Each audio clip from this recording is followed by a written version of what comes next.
Flaring streams in stables cold and gray. Shadows dance while horses softly neigh. He tells the creatures in the barn each night that one day he'll wear armor shining bright. From dawn to dusk he works with honest hand, feeding mares and working on the land. But he has his heart set on the table round, to join the knights who bravely serve the crown. With a sword and shield he'll join the fight, prove his worth before it's Christmas night. He'll show them all as he sets out on his quest, a gift to himself, a night before Christmas. With a sword and shield he'll join the fight, prove his worth before it's Christmas night. He'll show them all as he sets out on his quest, a gift to himself, a night before Christmas. But chivalry demands self-sacrifice, and when folks need help, this boy does not think twice. He meets the need, though it cost him his dream. But maybe things are more than they seem. With a sword and shield he'll join the fight, prove his worth before it's Christmas night. He'll show them all as he sets out on his quest, a gift to himself, a night before Christmas.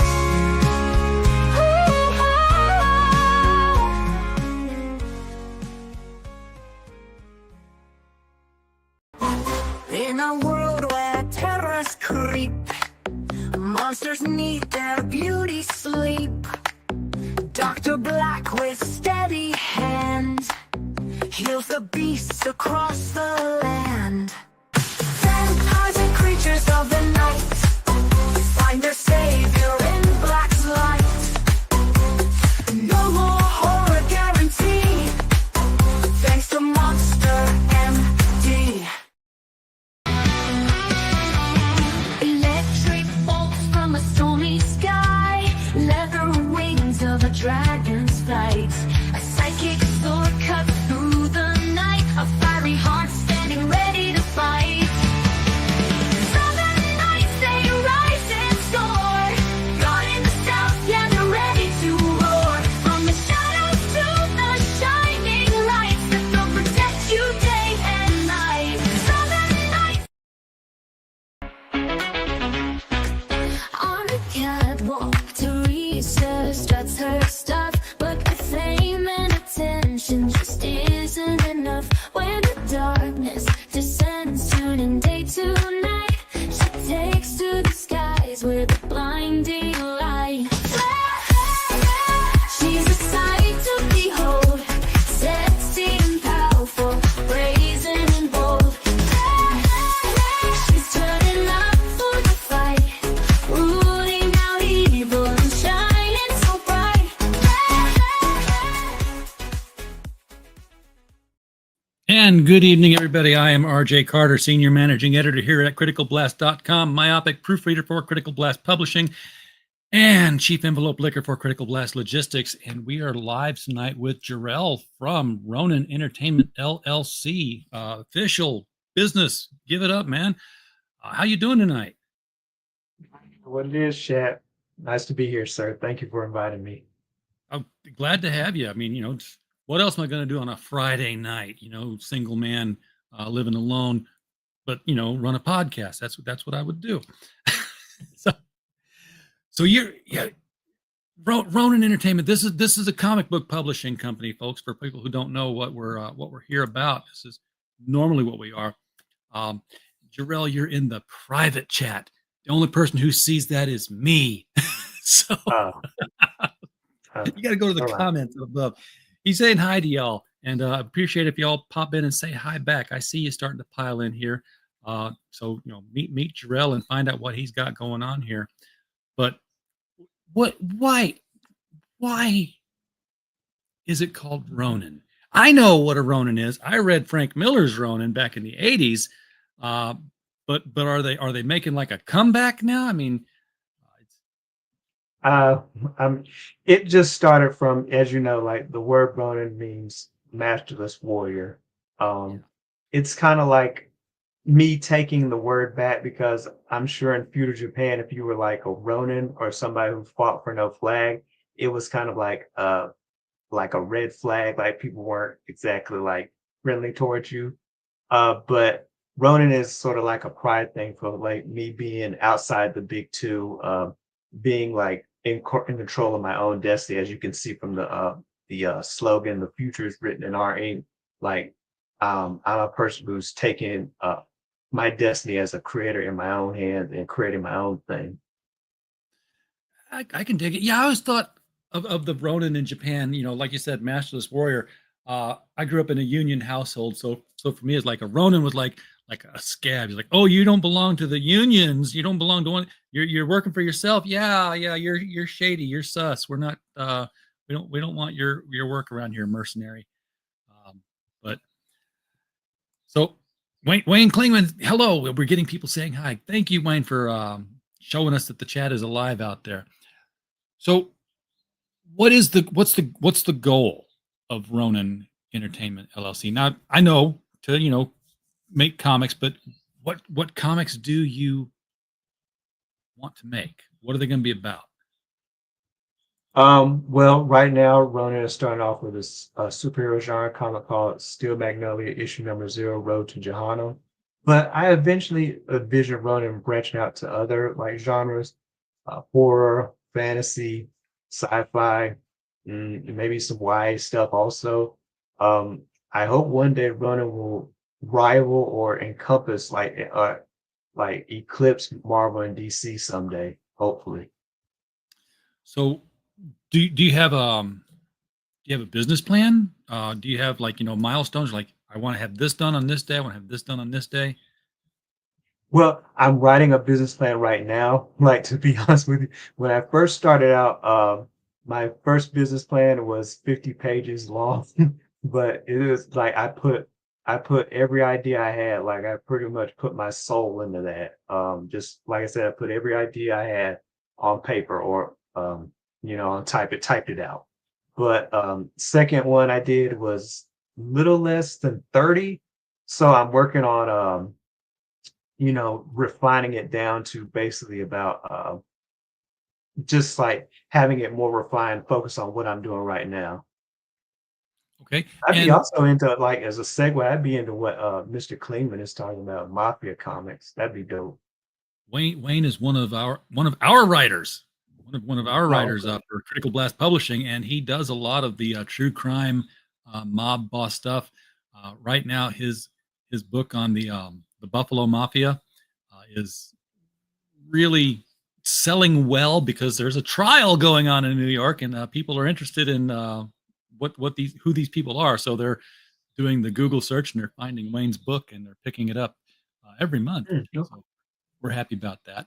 Uh, but as for focusing on what you're doing right now, what are you doing right now? What are people going to see first from Ronin?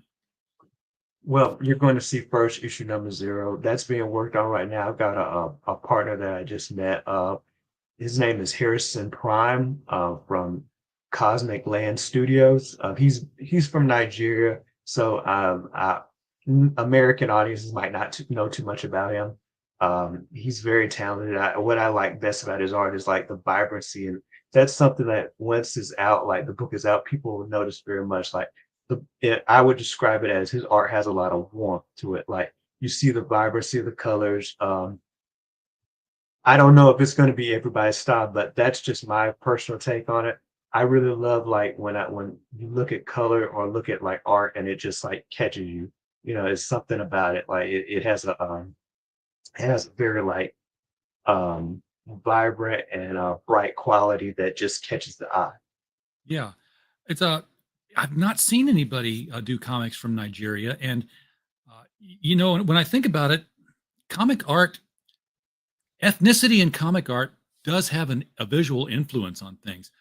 When you see all the South American and Mexico on down, that's Hispanic art styles. That's where you get your Romeo Tangals, your George Perez. A lot of people from Brazil have this very uh, hyper detailed line work. You have people, but you get over from Europe. You have your Mobiuses and your Brian Bollins, and again, hyper detailed line work, but completely separate from what you see from South America and Brazil. So Brazil's in South America. Duh. I know these things. I'm just, my mouth is continuing to work. So I'd be very interested in seeing what comics from um, South America would be like. I have no idea what I did there. I brushed dust off my touchpad and didn't realize that my touchpad was still active. I usually shut it off, and my screen just went black. Like, I don't know if I was talking online or not. Apparently, I was. Technology makes fools of all of us. I know it. It's magic. I just went like, I'm not going to do it again. But usually I shut these things off when I buy a laptop. That thing right there on the keyboard, your thumb rests while you're typing. Yeah, that's the worst place in the world to put one of those things. Have a little pull-out drawer and have me draw on the side over here. That would be perfect. Be like a mouse then, like a mouse. That's what I normally use. So what's your timeline? When are people going to see this first book? Do you have anything that you can show art-wise that they're going to see with it? I unfortunately don't at the moment. It's very we've just started working together like a week ago. To be honest, I worked with a previous artist, but she did a great job. But I decided like making a business decision. You know, social media is a necessary evil in like our line of work. You have to be on it. If you're not on it, it's hard to like market, it's hard to advertise. And that's gonna like kill your project sometimes right there because you don't have a presence in the space. So we just decided to split and I just started working with Harrison recently. Um, I'm hoping we're going to be done with at least the art portion by February 2025. But I'll be keeping people updated as they go along, like by posting like regular portions of the art as it's completed. You can find those when they get done on social media. Ronan's also on social media, IG, Twitter, X if you prefer, TikTok, LinkedIn if you're there as well, Yeah. and YouTube. Yeah, the social media game is very important, and once you've got a brand, you've got to go out and see that it's available on all the socials and lock it in before somebody else uses it. But Mm. but this is so ground floor that you're still bulldozing the foundation for this building. And I don't think I've ever talked with anybody who's like right at that level. It's usually like, yeah, we got our first book out. Here it is for sale. So you got a lot of chutzpah to go on social media and interviews right now with absolutely nothing in your hand but a dream to tell people about your upcoming projects here. The Yeah, the or one maybe character we I'm do just have, crazy. it's no, crazy sells. Crazy's good. But the one character that we do see that was in the media kit is on the screen right there in front of behind our heads. Is that the same artist doing that? That is actually an artist I met on Fiverr. Her name is Sylvia Sins. I was just using her to, create some characters to draw some buzz. She also did like the main character, but she's a little too far ahead to like well, it's too early to show the main character right now, but this guy is somebody I guess you guys can look at and you'll see him eventually in future future arcs and stories. He is actually let's just say you ever see somebody that you look back over the course of your life and you realize this person is going to cause me a lot of pain and I don't realize it.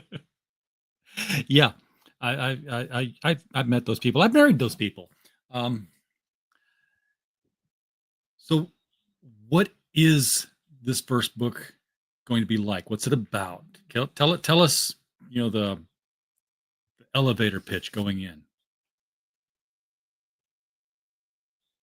Well, okay. It's pretty much the prequel. It's the first story. That's why I called it issue number 0 instead of 1. It sets the groundwork for how the main character, Steel Magnolia, gets her powers. It all starts with a Oh, it's heist a of some superhero book. WMDs. Yes, sir. It all starts with a heist of some WMDs by a small cell of terrorists. The WMDs are held by the United States military, and the terrorists are going to use those to launch an attack on the western states of the United States. Um, and as you can imagine, the United States military isn't having that. So Yeah. this like this story like shows the conflict between the terrorists and the soldiers that are protecting the WMDs, and it, as you can imagine, some people survive, some people do not. But as I In said, comics, if you get blown up, there's a chance you might come out with superpowers. it doesn't exactly happen that way. It doesn't exactly Okay. happen that way. Yeah, but just to like add, like tell people something that they can understand, like how dangerous the chemicals are. The chemical is, its code name is called the devil's breath. So let's just say it turns men into monsters and it robs women of their humanity. That'll make sense like when you see what happens to the main character, It's or gender like some specific. It's people. gender targeted. Okay. It isn't, but it's like very cryptic and very dark. It's called like as if like calling a chemical like the devil's breath wasn't like cryptic enough.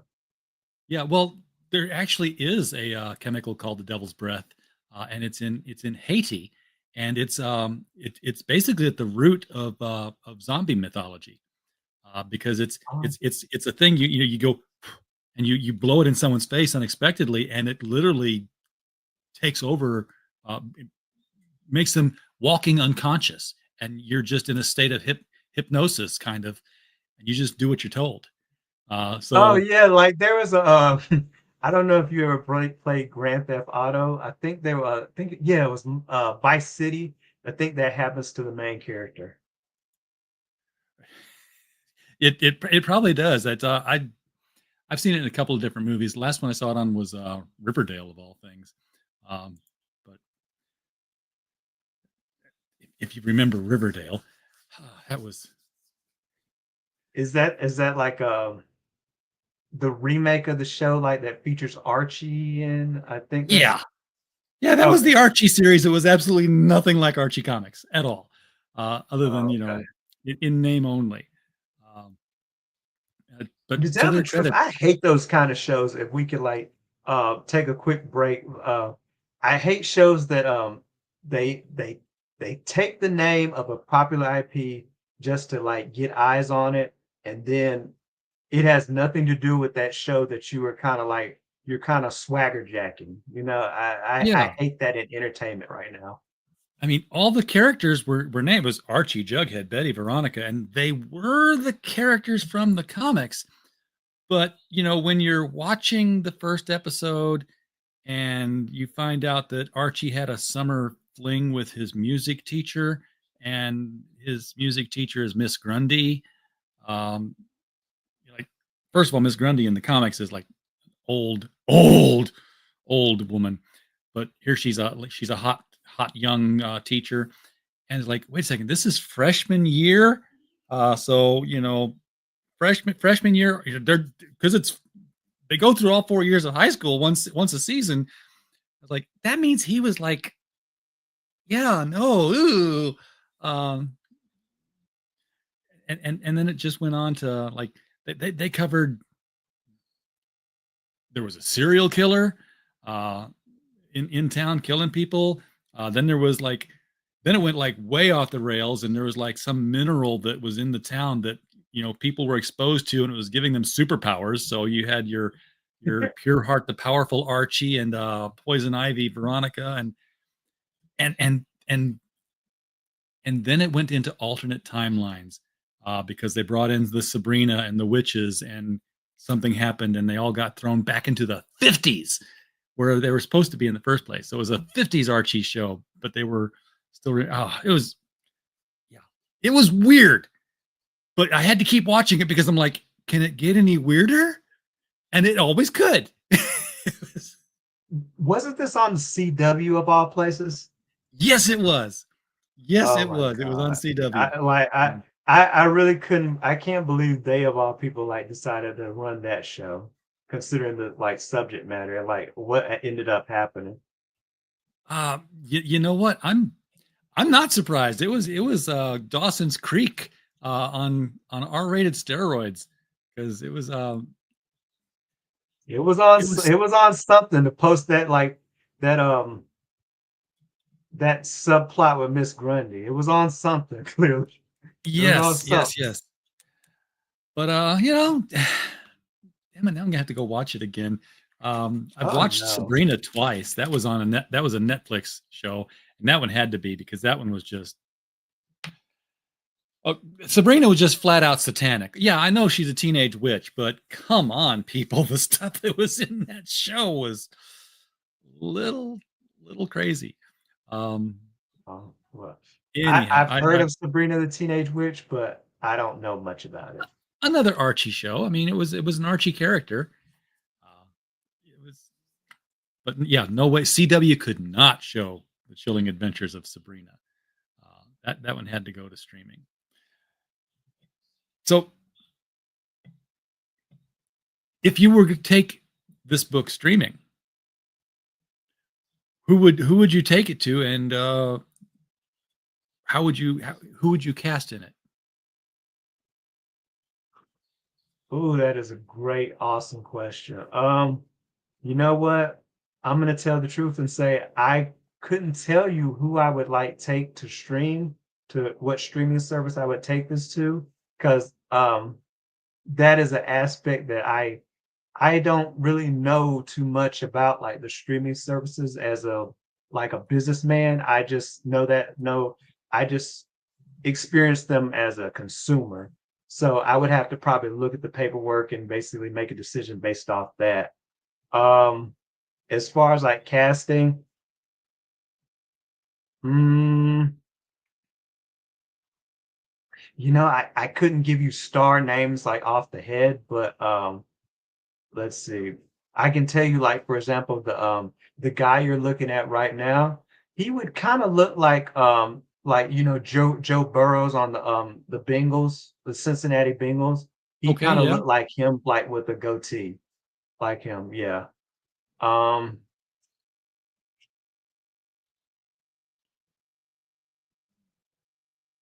Uh. Yeah. I wish I could give you a good example of somebody who would play Steel Magnolia, who could play her confidently, but I couldn't right now. Mm-mm, I Yeah. couldn't. When you say Steel Magnolia, uh, I I keep going back to the was it Jane? Who was in that movie? There was a movie, Steel Magnolias. Was it Dolly Parton? Yes, that's where partly where I got the idea from, because the main character is from Texas. So it kind of fits her character. I believe Julia Roberts was in it. Um, Sally Field, I believe, as well, Yeah, and that's about all I remember. that would actually make for a real funny superhero team. Um, just these Southern belles as given superpowers. I don't know what you do with it, but it's a seed. Um, so again, what you've got right now is concept, and you probably got some concept sketches from your art team. Um, have you ever written anything before? This is my first official like project. I can't say that I've written something of this magnitude aside from maybe creative classes back in undergrad and college. But I'm pretty confident in what I write, or at the very least, I'm confident in what I bring to the table as a creator, that I can take criticism. I can understand that, yeah, sometimes your idea just needs a little bit of polish, and then sometimes you should just keep your idea to yourself. You know, um, that's something that I think I can do at least as far as a creator. Um, yeah, like I said, I'm pretty confident when this comes out, people are going to be saying that, oh yeah, I want to keep I want to keep tabs on these Ronin guys. So enough to like to see issue number one and so on.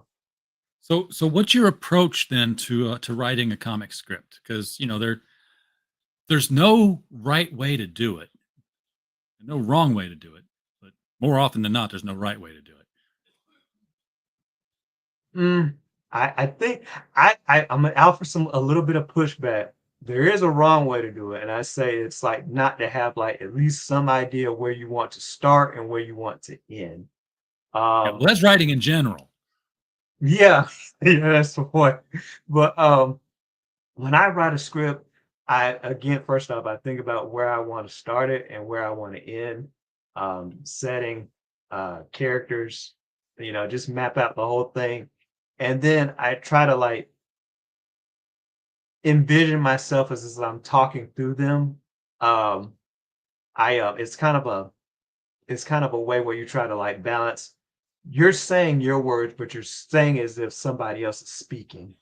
Because Steel Magnolia, for example, she speaks with a strong Texan or Southern accent. So um I'm trying to like write in her twang as she speaks, Oh, gives line and as somebody from the South, that's kind of like not it's not very challenging because I have an ear for Southern accents. But if I were to write somebody from, say, Philly or New York, um, I might need a little bit of help because the Philadelphia accent is different from the New York accent and vice versa, things like that. that was always Chris Claremont's.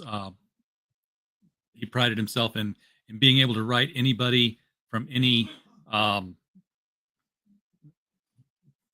what's the word? Not ethnic region, but dialect, any dialect, and that's why the X-Men. One of the reasons why the X-Men were so diverse was not as any sort of diversity lesson, but in the fact that Chris Claremont said, "You want me to write a South African? I can write a South African. You want me to write a Canadian? I can write a Canadian." Um, and they were all there, and he was doing those voices.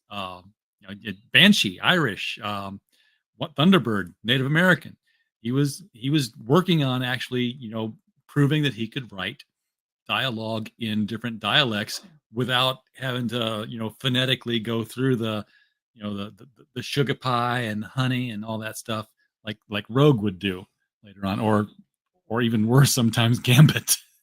Gambit's Gambit's patois was so thick. I'm like, what do you say? What do you say? I mean, actually, I think that makes the character a little bit richer. I mean, like, it's their own quirk that makes the character more unique, more interesting, and more fun to listen to. Let's just be honest. I to my detriment probably, I haven't seen the new Wolverine and Deadpool movie, but I mean, like when you see clips of Channing Tatum like playing Gambit, like I mean that's gold for a minute. That's gold for a minute. Just listen to him try to do that accent. And the crazy Yeah. thing is, I believe he's from Alabama, so he might be a bit. He's more exposed to that accent than we probably like give him credit for because he doesn't talk like that in regular life. At least I'd never seen him do it. I know him from like Coach Carter days. So um, let's see. But I was curious, like, how do you feel about Mr. Claremont's ability to like write any dialect or accent?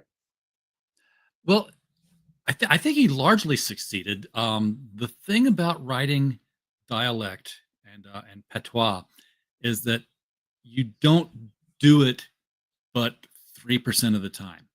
You throw in just enough flavor so that the reader says, "Oh, this person's Irish," and then they'll continue to read in an Irish accent even if you're typing completely normal, completely normal, completely King's English phrases after that.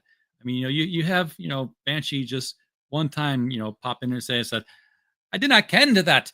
Um, and then after that, he can say, there's no beer in the fridge. And you'll read it with an Irish accent, uh, even though he didn't have any Irish inflections going on.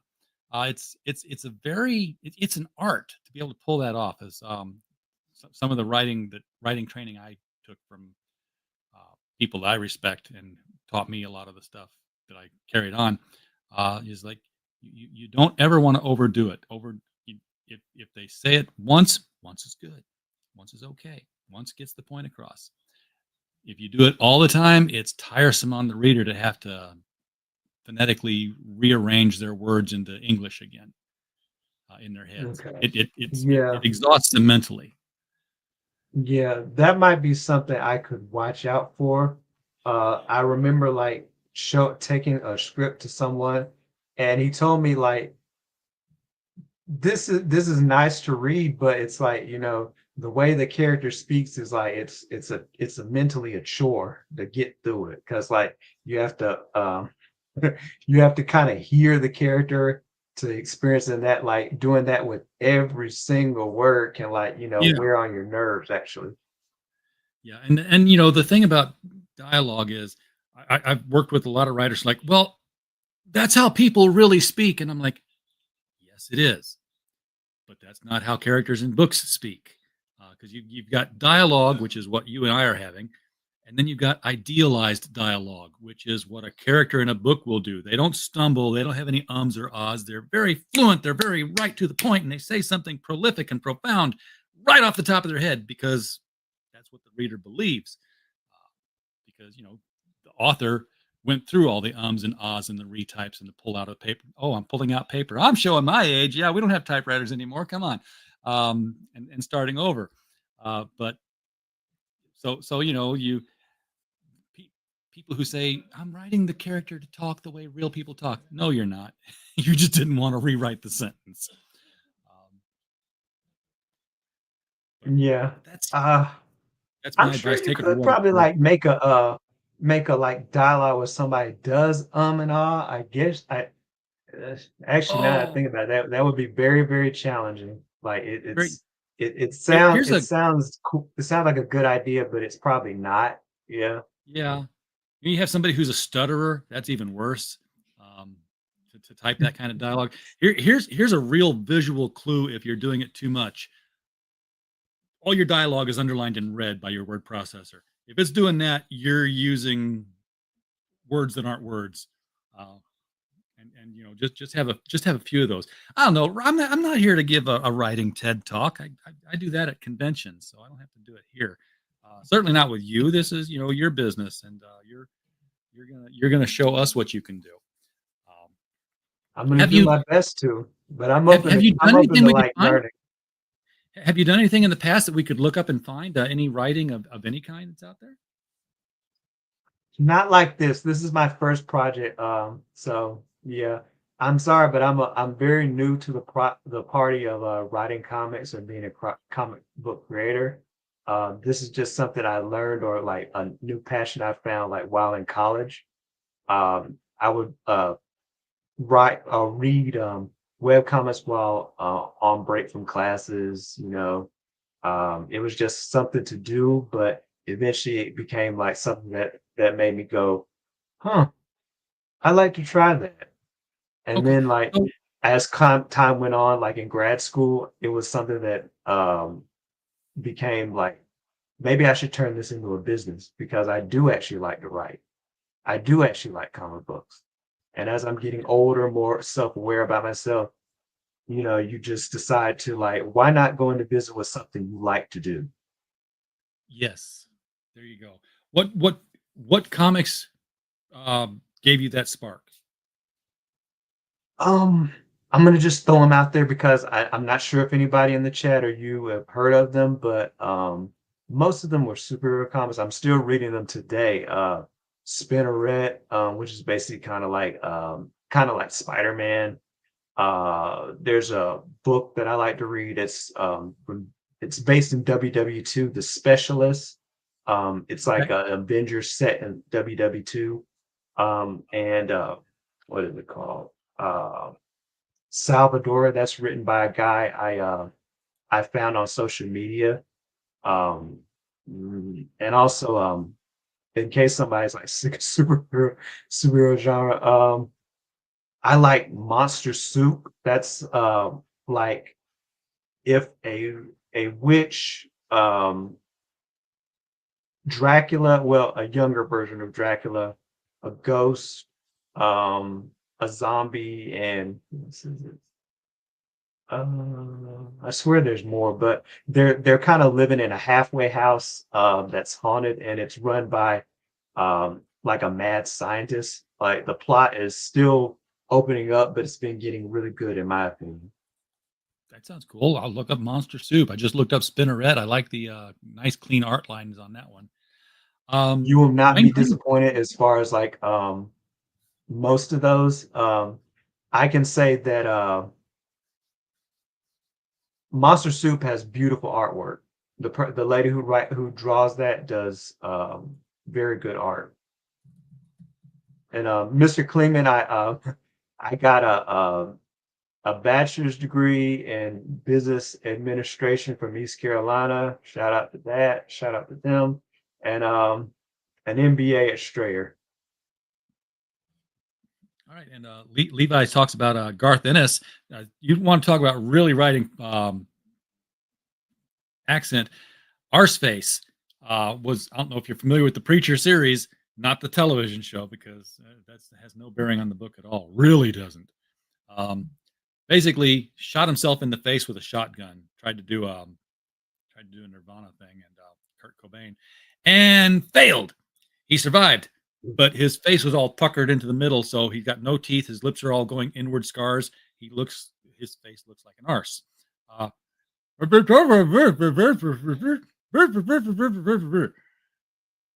and that's what's in the word balloons. And then the dialogue is actually in the narrative box below. But Ennis is genius enough that if you know what he's saying, the muff actually sound like what he's saying now. So it's So it's and kind of talking like a Kenny from South Park type of thing. yes. If you know what Kenny's saying, then you can hear what Kenny's saying. Especially when Okay. he's singing the theme song. We all know the lyrics now behind Kenny's verses. Um, Okay. he could whistle. He probably could whistle like a champ. I don't know if he could. I don't know if he could pucker his lips up enough to do that. His face was pretty much a round hole at that point. But that's neither here nor there. Don't talking about shows that are nothing like the books they came from. Don't bother watching Preacher. It is nothing at all like the book. And the book was. Don't even read the book. The book is evil. Is wrong. Is I read the entire series 3 times by now. It's still wrong, and I'll probably read it again. Um, there were no rules in that book, and You no seem to be a morals in that glutton for book. punishment.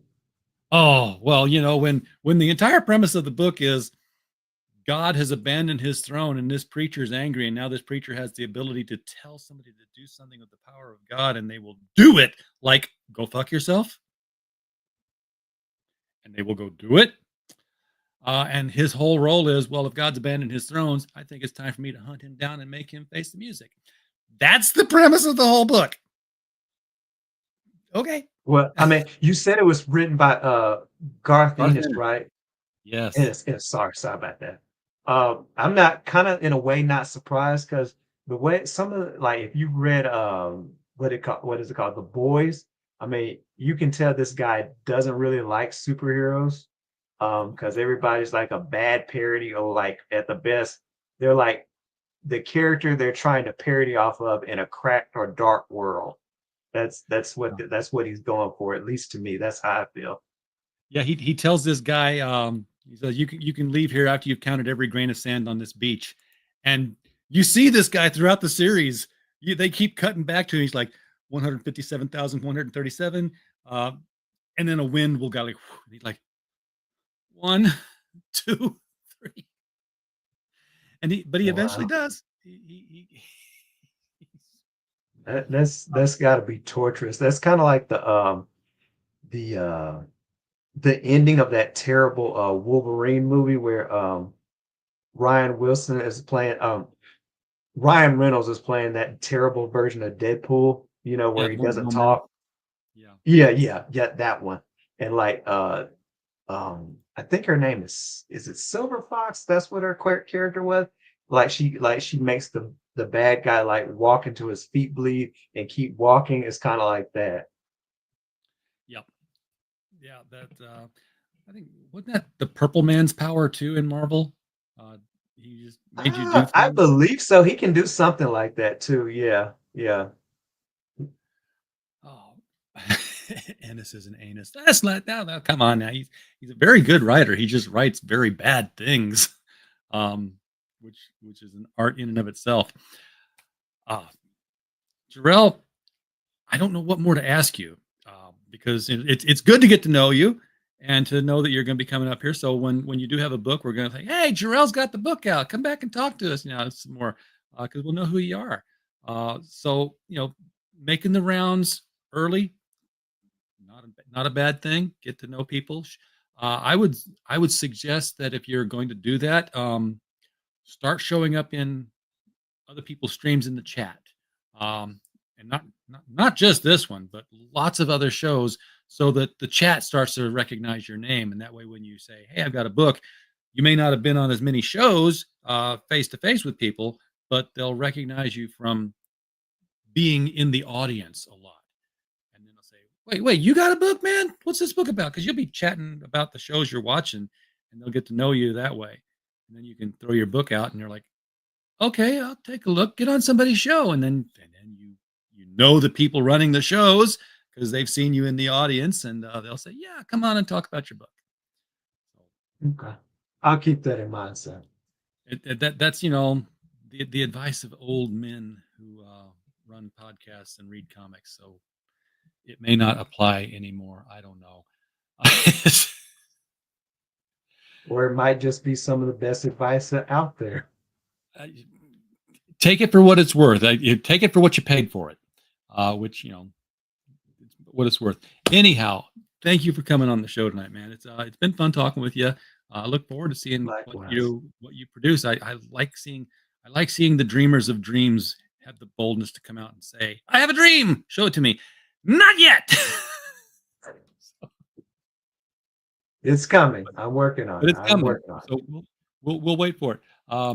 Yeah, already been on the madness. Yeah, good start. Good start. Good place to go.